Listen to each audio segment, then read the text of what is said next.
The results of the Hamas terrorist invasion of the Nahal Oz outpost will continue to echo as the IDF investigates the events of the dark Saturday, October 7th. Today we can reveal what the IDF already knows about what happened at the base during the battle in which terrorists killed 66 soldiers, most of them field observers and soldiers of Golani Brigade's 13th Battalion. 29 מוקדים, כשאני אומרת מוקד, במוקד אחד יכול להיות כמה פרצות. כל הגזרה זה נגיד 3,000 מחבלים, משהו כזה, רק בגזרה של נחל עוז נכנסו בין 600 ל-1,000 מחבלים, זה מאוד מאוד גדול ואמורפי. שימו לב שבגזרת נחל עוז יש לנו את רעים, יש לנו את בארי, יש לכפר עזה, את אלה שחטפו. הסד"כ שנכנס בגזרת נחל עוז הוא ביפר הרבה יותר משמעותי מכל הגזרה של כל האוגדה, אבל זה סד"כ שמגיע בגלים. הגל הראשון יגיע בערך 70 מחבלים. הסד"כ שנכנס לנחל עוז למוצב, זה סד"כ שבסך הכל הגיע לכ-150 מחבלים על 25 חיילים. נכון. The general data on the invasion presented to the families barely begins to convey the magnitude of the attack. At 5:30 a.m., IDF Southern Command assessment shows no unusual warnings. The forces, which are already in limited capacity, do not prepare for anything out of the ordinary. At 6:29, sirens sound across Israel as intense rocket fire begins from the Gaza Strip. At 6:54, the first invasion of the outpost by 70 terrorists commences. 6 minutes later, at 7 a.m., a second invasion by about 50 more terrorists. 3.5 hours later, at 10:30, a third group of about 50 more terrorists invade the outpost. By this time, a total of about 170 terrorists have entered the Nahal Oz base. Saturday morning at 6:30, they have already identified a swarm of terrorists on the fence, and they asked for help. To be precise, it was at 6:29 a.m. And they were told, deal with it. We have other priorities. In that situation, the commander on duty needs to make a decision. Make a decision. Get them on a Hummer. Get them out of there. Then they would be here with us today. According to the IDF investigation, this is what happened on the ground at the moment the barrier was breached.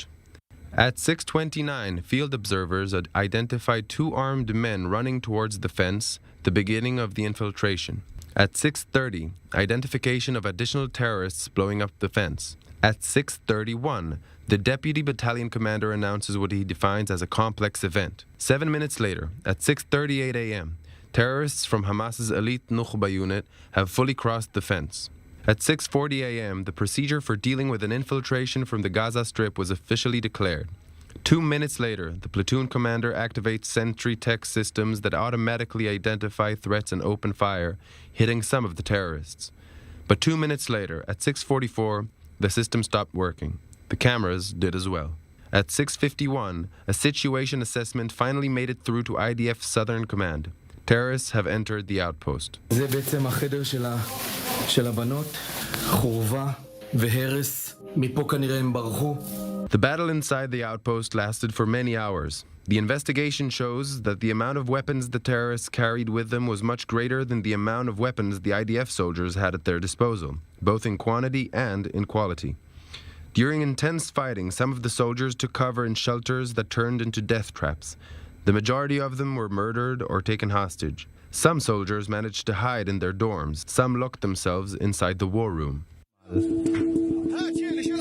הם שורפים פה חומר שאנחנו יודעים שהשתמשו בו גם במקומות אחרים וגם ביישובים אזרחיים. זה חומר דליק מאוד, שעל פי חוות דעת מקצועית של חוקר הדלקות, אני מקריאה לכם את זה. הם הציתו חומרים שנדלקו והתפשטו, שמכילים גזים רעילים, אשר עלולים לגרום לפנק תוך מספר דקות בודדות, זה אפילו פחות מזה. חומר שהגזים מאוד מאוד מאוד רעילים, וכשאומר החוקר השרפות של כיבוי אש מספר דקות בודדות, בעצם הוא אומר לי גם, לי ולדוף והחבר'ה של איתן, וזה ביום טוב. The hours of being barricaded and terrified inside the war room are as if taken from a horror movie. This is what happened.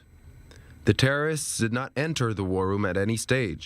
They carried out the attacks from the hallway. They threw hand grenades with an incendiary substance that releases toxic gases. The goal?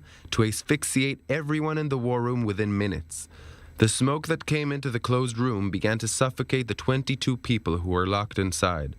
The soldiers could not open the burning door of the war room. 7 managed to make it through the window, 1 field observer and 6 fighters. We know that the explosion at the war room occurred between 11:30 and 12, meaning that they were alive for 5 hours and no one came to rescue them. In this report by Yonit Levy 2 weeks ago, the parents of the field observers detailed how they conducted their own investigation into the events of that day, putting together fragments of information they collected. Even today, after the IDF representatives shared with them the initial findings, the full picture remains unclear. While the parents are waiting for a full and comprehensive investigation to take place, they are still insisting on viewing the remaining security camera footage themselves, all so they can fully understand the chain of events that led to the bloody battle of the Nahal Oz outpost.